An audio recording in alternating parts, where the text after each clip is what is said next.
Let's see if I can remember to call it turn left instead of left turn like I have in other videos and just been chewed out by the comments by everybody!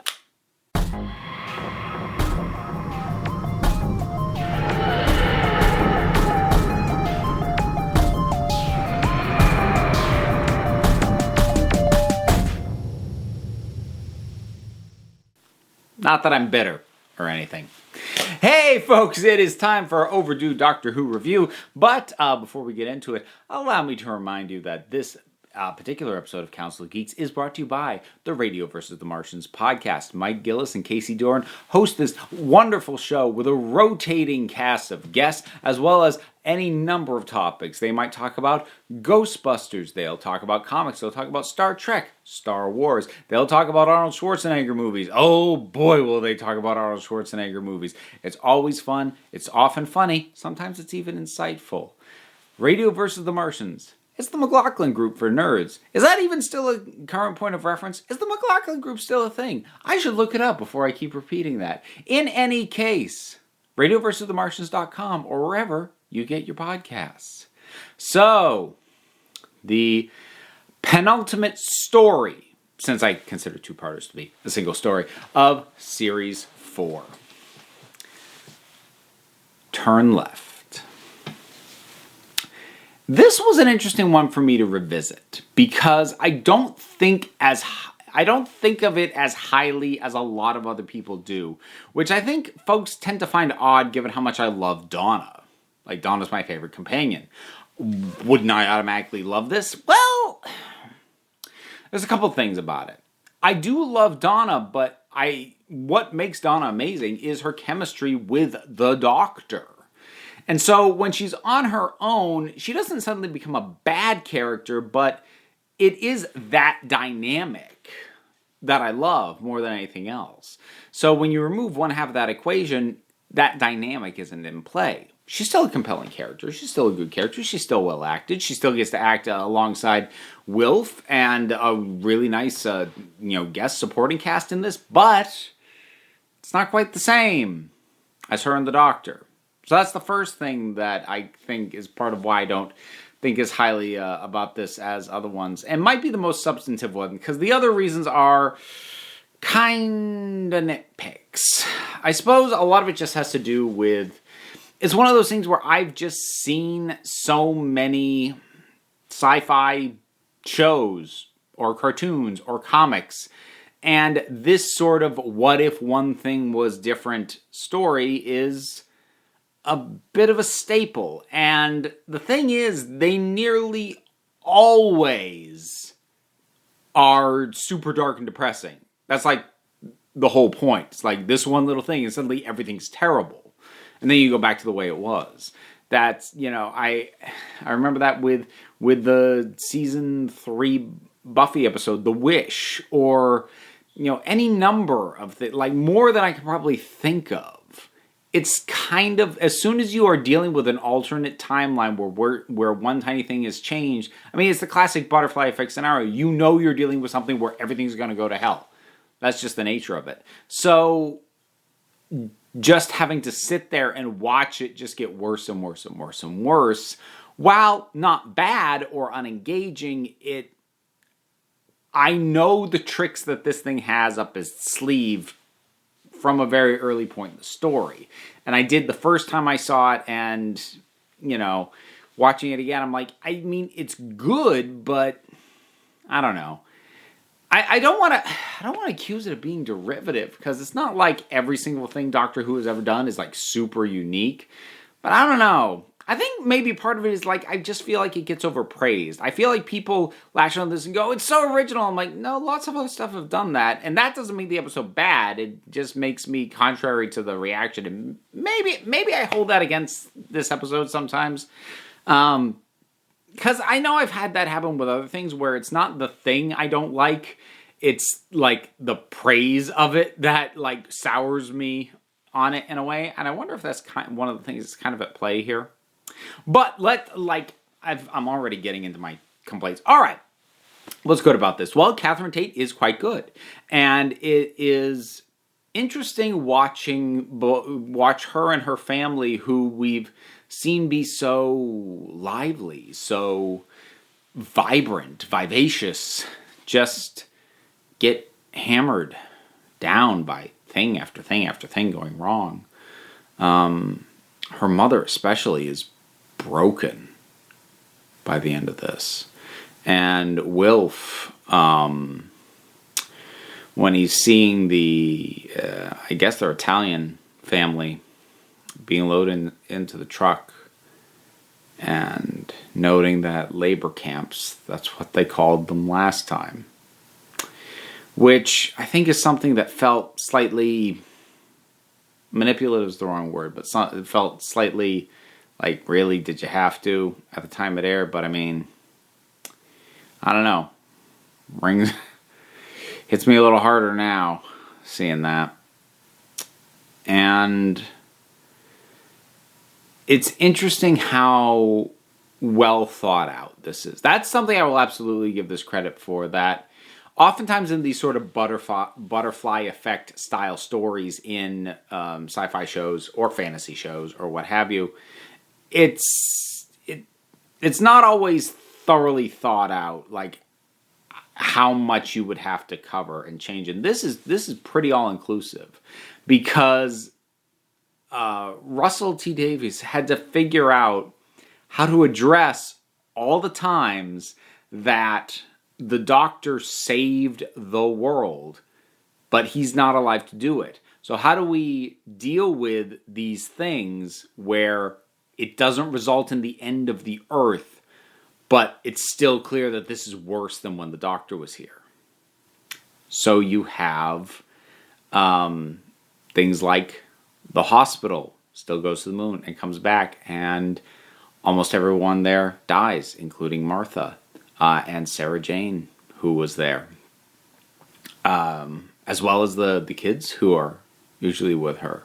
The Atmos and the Sontarans, you get that dealt with, but that's the Torchwood team gone. And it's, with the case of the Titanic, thing just crashes. I know it might technically be a minor plot hole, given that it was supposed to actually land in such a way that it was going to destroy the entire Earth and just kind of irradiates the south of England. But I mean, you can no-prize that if you want to, in some way. You know what? We'll credit Alonso. We'll say Alonso managed to contain it enough to keep it from blowing up the entire planet. Alonso. But, you know, that just crashes and kills so many people. And Russell T Davies really thought this out, the full implications of everything he needed to cover. And it's pretty impressively done. Rose does good work here as well. She has really good chemistry with Donna also. And she has a nice air of mystery about her. She has that air of, you can tell she's excited at the possibility of seeing the Doctor again, but she also sees all the damage going on around her, and she is not immune to that. She is well aware of it. And that goes over really well too. And just the looks between the two of them when Donna says that, you know, I'll go back and I'll change this thing and then I won't die. And just the look from Rose and saying, I'm sorry. Because she knows that Donna, at least this version of Donna, is going to die, is going to have to die. It is a very well put together thing for what it is. It's just, for whatever reason, what it is just doesn't really strike a chord with me. On a more nitpicky note, I've complained about this before. I don't like the design of the time bug, or whatever the heck its official name is. I dislike it because I find it lazy. Given that so much of the premise of the thing is you can't get a proper look at it, and people will kind of like think they see it, but then when they look at it properly, they don't see it at all. It annoys me that it's just a bug.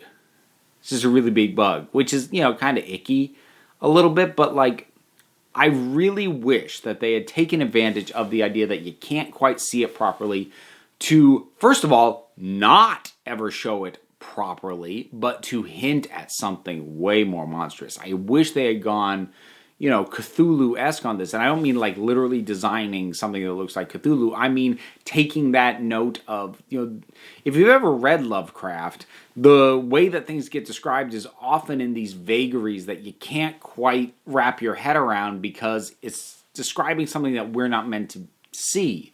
And I kind of wish that we had just gotten tiny glimpses of something that doesn't quite make sense. And how do you do that? I don't know. This is going to be a weird comparison. But I remember when I saw Cloverfield in the theater.